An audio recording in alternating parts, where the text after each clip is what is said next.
High praise lord. ఈరోజు మనము లూకా సువార్త 8వ అధ్యాయాన్ని కలిసి చదువుకుందాము. మీ దగ్గర బైబిల్స్ ఉన్నట్లయితే దయచేసి వాటిని తెచ్చి చదవండి. ఒకవేళ లేనట్లయితే స్క్రీన్ మీద వాక్యం వస్తుంది, దాన్ని చూసన్న చదవాల్సిందిగా కోరుచున్నాను. లూకా సువార్త 8వ అధ్యాయంలో యేసుక్రీస్తుకి ఏ విధంగా అనేక మంది స్త్రీలు పరిచారం చేశారనేది చూస్తాము. ఏ విధంగా ఆయన యొక్క సేవలో పాల్పంచుకున్నారని మనం చూస్తాం. ఇందులో ముఖ్యంగా మగ్దలేని మరియా ఉంటుంది, అలానే జోయన్నా అండ్ సుజానా వీళ్ళు ఉంటారు. ఈ జోయన్నా, సుజానా యేసుక్రీస్తు ఈ యొక్క పరిచర్యలో వాళ్ళు సంపాదించిన దానిలో నుంచి కూడా తీసి దేవుని యొక్క మినిస్ట్రీ కోసం యూజ్ చేస్తారు. సో ఇది ఒక రిమైండర్ అనమాట. మనకు కూడా మనం చేసే వాటిలో దేవుని యొక్క పరిచర్య కోసము మనం మన మన మనం చేయగలిగినంత మనం చేయాలనేది. దీన్ని అనేక మంది చర్చెస్ కానీ అది కొంచెం క్యాష్ చేసుకుంటారు, అడ్వాంటేజ్ కింద చూసుకుంటారు. బట్ స్టిల్ ఏంటంటే దేవుని పని విస్తరించడం కోసం మన వంతు ప్రయత్నం మనం చేయాలి. అలానే ఈ అధ్యాయంలో the parable of the sour అంటే విత్తువాని యొక్క ఉపమానాన్ని ఈ చాప్టర్లో చూస్తాం. అలానే ఉపమానాలు ఎందుకు అసలు అవసరం అనేది మనం ఇక్కడ చూస్తాం. అలానే విత్తువాని ఉపమానాన్ని ఎక్స్ప్లెయిన్ చేయడానికి కూడా మనము ఈ అధ్యాయంలో చూస్తాం. The parable of the reveal light అంటే వెలుగు గురించి కూడా ఒక ఉపమానం ఉంటుంది. అంటే నీ దగ్గర లైట్ ఉంటే అది జస్ట్ ఏదో బెడ్ కింద పెట్టుకుని ఉంచడానికి కదా, అది అందరికీ ఇట్ షుడ్ షైన్ అని చెప్పేసి యేసుక్రీస్తు చెప్తారు. అది కూడా మనం ఈ అధ్యాయంలో చూస్తాం. అలానే యేసుక్రీస్తు యొక్క తల్లి అండ్ యేసుక్రీస్తు యొక్క బ్రదర్స్ యేసుక్రీస్తుని చూడడానికి వస్తారు. సో అది కూడా మనం ఇక్కడ చూస్తాం. Wind and wave obey Jesus. గాలి, సముద్రాలు, అలలు అన్నీ కూడా దేవునికి, యేసుక్రీస్తుకి ఏ విధంగా లోబడ్డాయని చూస్తాం. ఒక దెయ్యం పట్టిన అతన్ని సేన అని ఉంటుంది కదా, సో ఆ దెయ్యం పట్టిన అతన్ని యేసుక్రీస్తు స్వస్థపరచడాన్ని మనం చూస్తాము. A girl restore to life and woman heal. ఒక చిన్న ఆమెని యేసుక్రీస్తు తిరిగి లేపుతారు. అలానే ఒక రక్తస్రావం కలిగిన స్త్రీని యేసుక్రీస్తు స్వస్థపరచడానికి కూడా మనం ఈ అధ్యాయంలో చూస్తాం. ఇందులో కొన్ని ఇంపార్టెంట్ థింగ్స్ ఏంటంటే మగ్దలేని మరియా ఉంటారు, అలానే బేతనీ నుంచి ఒక మేరీ ఉంటారు, అది వేరే చాప్టర్లో ఉంటుంది. కానీ ఇక్కడ మాత్రం మగ్దలేని మరియా ఉంటారు. అండ్ ఆల్సో విత్తువాని ఉపమానం చెప్పినప్పుడు ముళ్ళ పొదలు వల్ల ఆ విత్తనం ఎదగదు అని చెప్తాడు. ఆ ముళ్ళ పొదల దగ్గర ఏమో చెప్తారంటే దేవుడు cares, riches and pleasures of life అంటే ఈ డబ్బులు, ఈ లోక సంబంధమైన ఆనందం కోసం చేస్తాం కదా, ఇవేవి కూడా మనల్ని పరలోకానికి కానీ దేవుని యొక్క మాట మనలో ఎదగడానికి ఇవి యూస్ఫుల్ అవ్వవు, ఇవే మనల్ని ఇంకా తొక్కేస్తాయి. అది మనం ఇందులోనే చూస్తాం. అలాగే బ్రదర్స్ అండ్ బ్రదర్స్, యేసుక్రీస్తు యొక్క బ్రదర్స్ అని ఉంది కదా, ఇందులో స్టడీ బైబిల్ ప్రకారం అయితే ఈ బ్రదర్స్ అనే వాళ్ళు ఎవరంటే యోసేపు మరియకి వాళ్ళకి పుట్టిన, యేసుక్రీస్తు తర్వాత పుట్టిన పిల్లలని ఉంది. సో అది మనం చూస్తాం. అలానే సేన అనే దెయ్యం అని ఉంటుంది. సో సేన అనే దెయ్యం కాదు, సేన అసలు దెయ్యాలే చాలా దెయ్యాలు ఉన్నాయి, అదంతా కలిపి ఒక సేన అని చెప్తారు. సో జనరల్గా లీజియన్ అని ఉంటుంది. లీజియన్ అంటే 6,000 రోమన్ సోల్జర్స్, దాని మీనింగ్ అయితే 6,000 రోమన్ సోల్జర్స్. ఇదొకటి మనం ఈ అధ్యాయంలో చూస్తాం. అలానే ఈ సేన అనే దెయ్యం వదిలి వెళ్ళిపోయిన తర్వాత యేసుక్రీస్తు దేవుడు చేసిన ఆశ్చర్యకార్యాన్ని వెళ్ళి ప్రకటించమని చెప్తాడు. కానీ ఈ దెయ్యం వదిలిపోయి వెళ్ళిన అతను యేసుక్రీస్తు చేసిన కార్యం చెప్తాడు. అంటే యేసుక్రీస్తు దేవుని మహింపరచాలనుకుంటాడు, కానీ ఇక్కడ సేన దేవుడే యేసుక్రీస్తు దేవుడని మహింపరుస్తాడు. అది మనం ఇక్కడే చూస్తాము. అలానే ఈ రక్తస్రావం కలిగిన స్త్రీ, ఆమెతో అయిన ఎన్కౌంటర్ వల్ల ఆ చిన్న ఆమె చనిపోతుంది. సో ఆ లేట్ వల్లనే అయ్యిందనేసి మనం అర్థం చేసుకోవచ్చు. ఇదంతా మనం ఈ అధ్యాయంలో మనము చదువుకుందాం. వెంటనే ఆయన దేవుని రాజ్య సువార్తను తెలుపుచు ప్రకటించుచు ప్రతి పట్టణములోను ప్రతి గ్రామంలోనూ సంచారము చేయుచుండగా 12 మంది శిష్యులను, అపవిత్రాత్మలను, వ్యాధులను, పోగొట్టబడిన కొందరు స్త్రీలను, అనగా 7 దెయ్యములు వదిలిపోయిన మగ్దలేనే అనబడిన మరియయు, హేరోదు యొక్క గృహ నిర్వాహకుడగు కూజా భార్యగు యోహన్నాయు, సూజన్నాయు ఆయనతో కూడా ఉండేరే. వీరును ఇతరు అనేకులను తమకు కలిగిన ఆస్తితో వారికి ఉపచారము చేయుచు వచ్చిరి. బహుజన సమూహము కూడి ప్రతి పట్టణము నుండి ఆయన యొద్దకు వచ్చుచుండగా ఆయన ఉపమాన రీతిగా ఇట్లనెను. విత్తువాడు తన విత్తనములు విత్తుటకు బయలుదేరెను. అతడు విత్తుచుండగా కొన్ని విత్తనములు త్రోవ ప్రక్కన పడి త్రొక్కబడెను గనుక ఆకాశ పక్షులు వాటిని మృంగివేశను. మరికొన్ని రాతి నేలను పడి మొలిచి చెమ్మలేనందున ఎండిపోయాను. మరికొన్ని ముండ్ల పొదల నడుమ పడెను. మరికొన్ని ముండ్ల పొదల నడుమ పడెను. ముండ్ల పొదలు వాటిని మొలిచి వాటిని అణిచివేశను. మరికొన్ని మంచి నేలను పడెను. అవి మొలిచి నూరంతులుగా ఫలించెననెను. ఈ మాటలు పలుకుచు వినుటకు చెవులు గలవాడు వినుగాక అని బిగ్గరగా చెప్పాను. ఆయన శిష్యులు ఈ ఉపమాన భావం ఏమిటని ఆయనను అడగగా, ఆయన, దేవుని రాజ్య మర్మము లెరుగుట మీకు అనుగ్రహింపబడి ఉన్నది. ఇతరులైతే చూచియు చూడకయు వినియు గ్రహింపకయు ఉండునట్లు వారికి ఉపమాన రీతిగా బోధింపబడుచున్నవి. ఈ ఉపమాన భావమేమనగా, విత్తనము దేవుని వాక్యము. త్రోవ ప్రక్క నుండి వారు వినువారు గాని నమ్మి రక్షణ పొందకుండునట్లు అపవాది వచ్చి వారి హృదయములో నుండి వాక్యం ఎత్తుకొని పోవును. రాతి నేల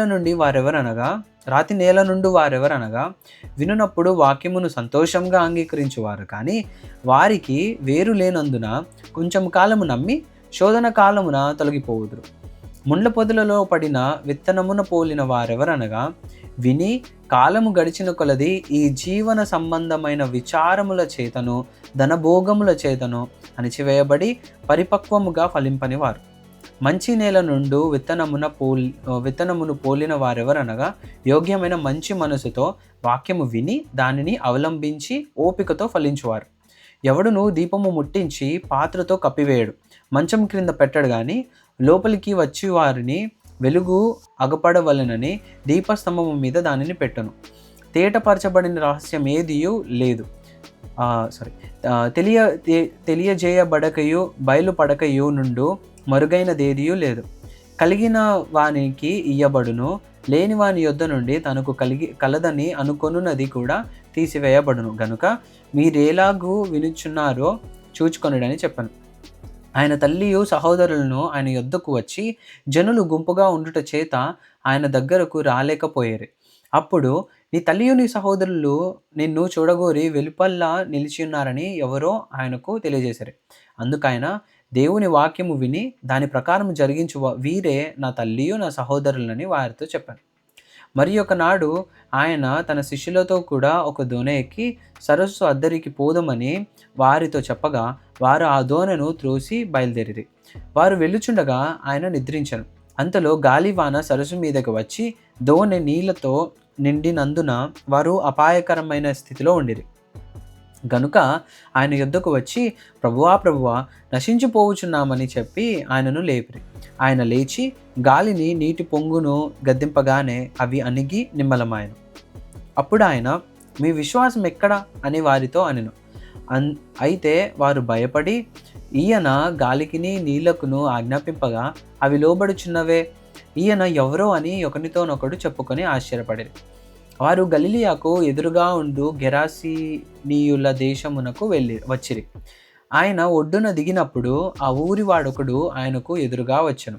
వాడు దెయ్యములు పెట్టిన వాడే, బహుకాలము నుండి బట్టలు కట్టుకొనక సమాధులలోనే గాని ఇంటిలో ఉండేవాడు కాడు. వాడు యేసును చూచి కేకలు వేసి ఆయన ఎదుట సాగిలపడి, యేసు, సర్వోన్నతుడైన దేవుని కుమారుడా, నాతో నీకేమి? నన్ను బాధపరచుకుమని నిన్ను వేడుకొనుచున్నాను అని కేకలు వేసి చెప్పాను. ఏలయనగా ఆయన ఆ మనిషిని విడిచి వెలుపలికి రమ్మని అపవిత్రాత్మకు ఆజ్ఞాపించాను. అది అనేక పర్యాయములు వానిని పట్టుచు వచ్చెను గనుక వానిని గొలుసులతోనూ కాలి సంకెళ్లతోనూ కట్టి కావలి అందుంచిరి. కానీ వాడు బంధకములను తెంపగా దెయ్యము వానిని అడవిలోనికి తరుముకొని పోయాను. యేసు, నీ పేరేమని వాడిని అడగగా చాలా దెయ్యములు వానిలో చొచ్చి ఉండెను గనుక వాడు తన పేరు సేన అని చెప్పి పాతాళంలోనికి పోవుటకు తమకు ఆజ్ఞాపించవద్దని ఆయనను వేడుకొనెను. అక్కడ విస్తారమైన పందుల మంద కొండ మీద మేయిచుండెను గనుక వాటిలో చొచ్చుటకు తమకు సెలవిమ్మని ఆయనను వేడుకొనగా ఆయన సెలవిచ్చాను. అప్పుడు దెయ్యములు ఆ మనిషిని విడిచిపోయి పందులలో చొచ్చాను గనుక ఆ మంద ప్రపాతము నుండి సరస్సులోనికి వడిగా పరిగెత్తి ఊపిరి తిరుగక చచ్చాను. మేపుచున్న వారు జరిగిన దానిని చూచి పారిపోయి ఆ పట్టణంలోనూ గ్రామంలోనూ ఆ సంగతి తెలియజేశారు. జనులు జరిగిన దానిని చూడవెళ్ళి యేసునొద్దకు వచ్చి, దెయ్యములు వదిలిపోయిన మనుష్యుడు బట్టలు కట్టుకొని స్వస్థచిత్తుడై యేసు పాదముల యొద్ద కూర్చుండుట చూచి భయపడరు. అది చూచిన వారు దెయ్యములు దయ్యములు పట్టిన వాడేలాగు స్వస్థత పొందెనో జనులకు తెలియజేయగా, గెరసీనీల ప్రాంతములలో నుండి జనులందరూ బహు భయాక్రాంతులైరి గనుక తమ్మును విడిచిపొమ్మని ఆయనను వేడుకొనిరి. ఆయన దోణి ఎక్కి తిరిగి వెళ్ళుచుండగా దయ్యములు వదిలిపోయిన మనుష్యుడు ఆయనతో కూడా తన్ను ఉండనిమ్మని ఆయనను వేడుకొనెను. అయితే ఆయన, నీవు నీ ఇంటికి తిరిగి వెళ్ళి దేవుడు నీకెట్టి గొప్ప కార్యములు చేసెనో తెలియజేయమని వానితో చెప్పి వానిని పంపివేశను. వాడు వెళ్ళి యేసు తనకెట్టి గొప్ప కార్యములు చేసెనో ఆ పట్టణమందంతటను ప్రకటించెను. జనసమూహము ఆయన కొరకు ఎదురుచూచుచుండెను గనుక యేసు తిరిగి వచ్చినప్పుడు వారు ఆయనను చేర్చుకొనిరి. అంతటా ఇదిగో, సమాజ మందిరపు అధికారి అయిన యాయిరు అని ఒకడు వచ్చి యేసు పాదముల మీద పడి, ఇంచుమించు 12 ఏండ్ల ఈడుగల తన యొక్కతే కుమార్తె చావసిద్ధముగా ఉన్నది గనుక తన ఇంటికి రమ్మని ఆయనను బతిమాలుకొనెను. ఆయన వెళ్ళుచుండగా జనసమూహములు ఆయన మీద పడుచుండిరి. అప్పుడు 12 ఏండ్ల నుండి రక్తస్రావ రోగము గల ఒక స్త్రీ ఎవని చేతను స్వస్థత నొందనిదై ఆయన వెనుకకు వచ్చి ఆయన వస్త్రపు చెంగు ముట్టెను. వెంటనే ఆమె రక్తస్రావం నిలిచిపోయాను.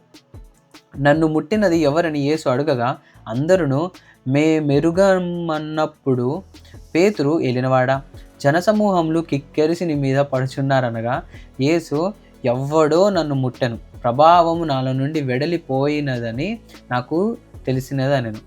తాను మరుగై ఉండలేదని ఆ స్త్రీ చూచి వణుకుచు వచ్చి ఆయన ఎదుట సాగిలపడి తాను ఎందు నిమిత్తం ఆయనను ముట్టెనో వెంటనే తాను ఎలాగూ స్వస్థపడెనో ఆ సంగతి ప్రజలందరి ఎదుట తెలియజెప్పాను. అందుకు ఆయన, కుమారి, నీ విశ్వాసముని స్వస్థపరిచెను, సమాధానం గలదానివై పొమ్మని ఆమెతో చెప్పాను. ఆయన ఇంకనూ మాట్లాడుచుండగా సమాజ మందిరపు అధికారి ఇంట నుండి ఒకడు వచ్చి, నీ కుమార్తె చనిపోయినది, బోధకుని శ్రమ పెట్టవద్దని అతనితో చెప్పాను. యేసు ఆ మాట విని, భయపడవద్దు, నమ్మిక మాత్రం ఉంచుము, ఆమె స్వస్థపరచబడునని అతనితో చెప్పి ఇంటికి వచ్చినప్పుడు పేతురు, యోహాను, యాకోబు అను వారిని, ఆ చిన్నదాని తల్లిదండ్రులను తప్ప మరెవరిని ఆయన లోపలికి రానియలేదు. అందరూ ఆమె నిమిత్తమై ఏడ్చుచు రొమ్ము కొట్టుకొనిచుండగా ఆయన వారితో, ఏడవవద్దు, ఆమె నిద్రించుచున్నదే గాని చనిపోలేదని చెప్పాను. ఆమె చనిపోయినని వారెరిగి ఆయనను అపహసించిరి. అయితే ఆయన ఆమె చేయి పట్టుకొని, చిన్నదానా, లెమ్మని చెప్పగా ఆమె ప్రాణము తిరిగి వచ్చెను కనుక వెంటనే ఆమె లేచెను. అప్పుడు ఆయన ఆమెకు భోజనము పెట్టుడని ఆజ్ఞాపించెను. ఆమె తల్లిదండ్రులు విస్మయము నొందిరి. అంతటా ఆయన జరిగినది ఎవనితోనూ చెప్పవద్దని వారికి ఆజ్ఞాపించెను. దేవుడిచ్చిన ఈ వాక్యము దీవించును గాక. ఆమెన్.